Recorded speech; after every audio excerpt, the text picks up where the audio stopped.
Residents in northeastern New South Wales and in South East Queensland are mopping up after torrential rain wreaked havoc in the region overnight. A number of water rescues have been carried out while some residents spent the night in emergency accommodation, and there's more wet weather to come. We have reporters Claudia Jambor in Glen in New South Wales and Sally Rafferty, who's at a school at Coolum on the Sunshine Coast. Sally, to you first of all, what's the situation there? Hi Ros, as you mentioned, we are at the Coolum State School and we've had about 200 millimetres of rainfall here in just 24 hours. And to give you a bit of an indication of the impact that's having here, this is actually one of the classrooms, and it's a good thing it's on stilts. It's managed to avoid inundation and those water levels have started to recede this morning. But to give you an idea of the levels, it was lapping at that bottom step this morning. Now, the show must go on here in Queensland, so the kids are at school today, but it was a very busy night for emergency services right across the Sunshine Coast. We know there were a number of swift water rescues. The majority of those were for cars that had been washed off the roads, and authorities are out again this morning. They're at the Mary River, which is north of here, searching for a kayaker who's been missing since Sunday. Now, given those dangerous conditions that we saw overnight, they do hold grave concerns for his welfare.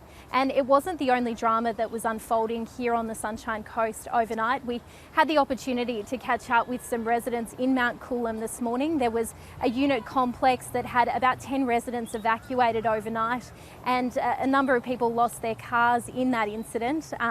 We spoke to residents who also had water go through their homes. They found fish inside their homes, which gives you an indication of just how much water has flown through there. And for some local kids, it was an opportunity to have a day off school. I really wanted to surf, because there were many waves and stuff, because cars kept on trying to drive past. So I really wanted to get my boogie board out and try and surf on it. But my mum said no, so we walked it. We were just riding up and down the streets in the rain and the floods.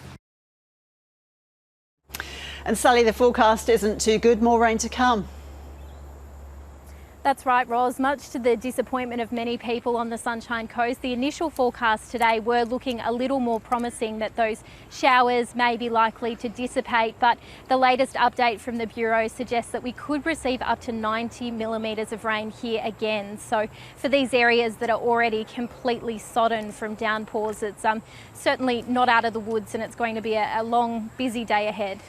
Now to Claudia Jambor at Glen. Claudia, it's raining again. From the look of it, what sort of rain totals, though, did locals get there overnight? Good afternoon, Ros. Well, actually, believe it or not, the rainfall totals haven't been as intense as they have been in previous days. However, they are still high. Here in the Glen Ray area, there's been local reports of up to 150 millimetres fall.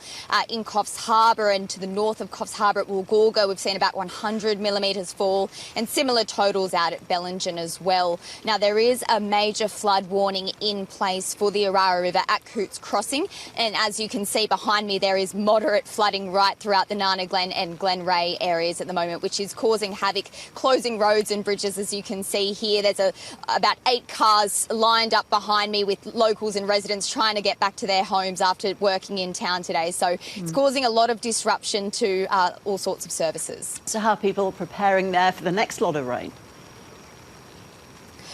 Well, people here are familiar with floods, and they're taking it as it comes, really. I mean, there was a supply truck that tried to get through here earlier full of food and drink to try and restock the Glen Ray store, bakery and pub. However, it had to do a U-turn and turn back and wait till these waters subside. So people have been prepared and stocking up over recent days. So as we lead into this rain, it's really a matter of wait and see. But generally, people are in good spirits and they are prepared. But like I say, it's waiting on Mother Nature and seeing if they can get access into town and get those supplies and then race back home to Glen Ray and other affected rural villages. Looking forward, though, there is a lot of concern around the clean-up here. A lot of houses were affected. There's damaged roads, etc. Coffs Harbour has been named as one of 55 local government areas that are eligible for storm assistance. I was speaking with the owner of Two Tails Winery here at Glen, and she says that storm assistance for people and small businesses is a huge relief, and she says that fencing will be a huge priority to help get farming businesses in this region back on their feet. Here's a little of what she said to me earlier. We've got neighbouring properties and who have got animals and stuff, so we need to get these fences fixed immediately. As you can see behind us, we don't have any fences left at the moment. So it's not just, we don't need fencing up, but our neighbours definitely need the fencing up, and we can't wait months for that to happen. It needs to happen right away so that these, we can get our lives back on track. Are you happy with how fast the assistance has come? I'm surprised that it's come as fast as it has, which has been fantastic. And look, the rain is not going away anytime soon. The Bureau of Meteorology is forecasting falls over the next week. While they're not as intense as what we've seen, it's going to be somewhere between 10 to 70 millimetres. So we're hoping to see an easing of rain conditions, but blue skies are still a little way off yet, Ros. OK, hope you stay dry there. Claudia Jambor in north east New South Wales at Nana Glen, and Sally Rafferty in South East Queensland at Coolum. Thank you both.